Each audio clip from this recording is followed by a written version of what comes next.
Para entender esta realidad, establecemos comunicación con la doctora María Marván Laborde, presidenta del Consejo Rector de Transparencia Mexicana. Doctora, siempre un gusto, muy buenas noches. Y de entrada, ¿por qué esta caída? Pues yo creo que tiene que ver con el agotamiento de un discurso, es decir, el discurso de que estamos combatiendo la corrupción, las escaleras se barren de arriba para abajo, tuvo efectos positivos al principio del sexenio, pero llegó un momento en que la gente se dio cuenta de que en realidad no estaba pasando nada, que no había un combate real a la corrupción y que todos los discursos no estaban respaldados por acciones específicas en donde viéramos el fin de la impunidad frente a la corrupción. Creo que cosas que pasaron, como por ejemplo con el aeropuerto, el nuevo aeropuerto internacional de la Ciudad de México, que fue cancelado por cuestiones de corrupción y que luego no vimos una sola carpeta de investigación, no vimos un solo corrupto en la cárcel, no vimos un solo corruptor corrido, pues entonces realmente sí tenemos un problema en el que una cosa es hablar y otra cosa es actuar. Y finalmente la gente se empezó a dar cuenta hacia final del sexenio. Recordemos que esta medición mide los últimos 2 años del sexenio de López Obrador, que pues la verdad, obras son promesas y no buenas razones. A ver, doctor, ayúdanos a entender. ¿Cómo se obtiene este indicador de percepción de corrupción? ¿Qué tan objetivo es? Y vamos, ¿es realmente percepción? A ver, sí es percepción, y creo que eso es importante que lo entienda la gente, pero se utilizan 12 fuentes diferentes, 13 fuentes diferentes para obtener el indicador, entre los cuales están entrevistas y encuestas a empresarios, a empresas, a contratistas del gobierno, y esta metodología es comparable a lo largo de 12 años. La metodología de Transparencia Internacional ha venido cambiando. Recordemos que su primera medición fue en 1999.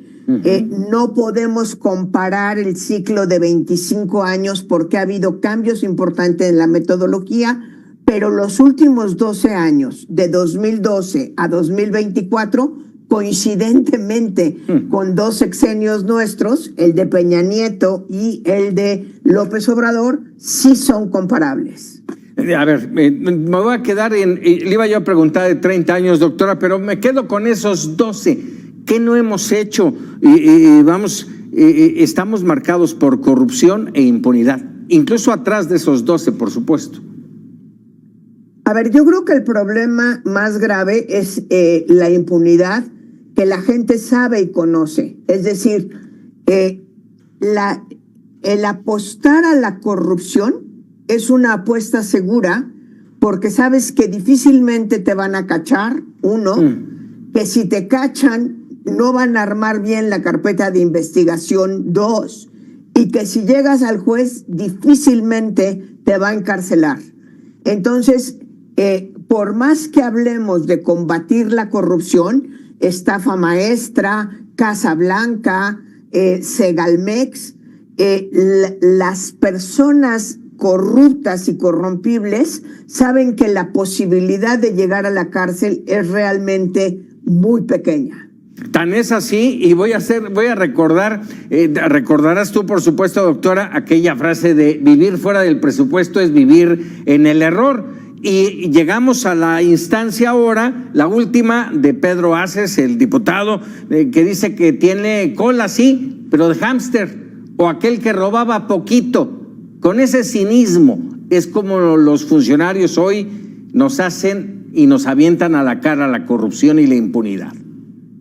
Pues lo que habría que ver es en qué medida puede demostrar que los ranchos que tiene en el Ajusco y en otros lados, porque además ya nos dijo él mismo que tiene muchos en otros lados de la República, los ha podido obtener de manera honesta.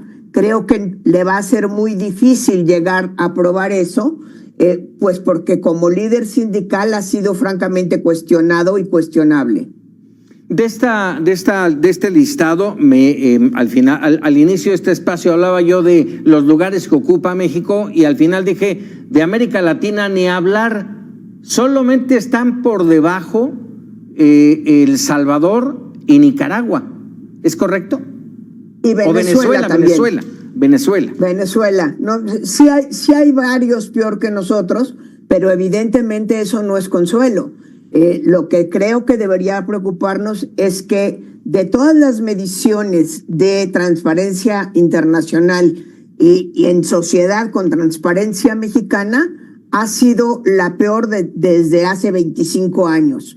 Y es también la peor de los últimos 12 años. Lo que aquí hay que resaltar es que aun cuando sea percepción, lo que las personas encuestadas, entrevistadas a través de los diferentes indicadores y bases de datos que se utilizan, se dan cuenta de que dejó de funcionar el discurso anticorrupción precisamente porque no hubo un resultado claro que estuviera combatiendo la impunidad. Lozoya no está en la cárcel, Ignacio Ovalle está protegido por el sistema, hay 26 indiciados en el caso de Segalmex, pero ninguno de ellos ha llegado a la parte final del juicio para ser condenado. Es decir, creo que aquí tenemos un problema muy grave de impunidad. Sí, muy grave. Triste nuestro México, doctora, con una terrible inseguridad, violencia y hoy marcada aún más con el tema de la corrupción. No tenemos un futuro muy halagüeño y además le encargamos por ahí a Donald Trump que nos está golpeando una y otra vez. Doctora Marván, como siempre, agradecido de estos minutos. Muchísimas gracias, Paco. Muy buenas noches a ti y a todo el auditorio que seguirán viéndote, por supuesto, en lo que queda del programa. Muchísimas gracias.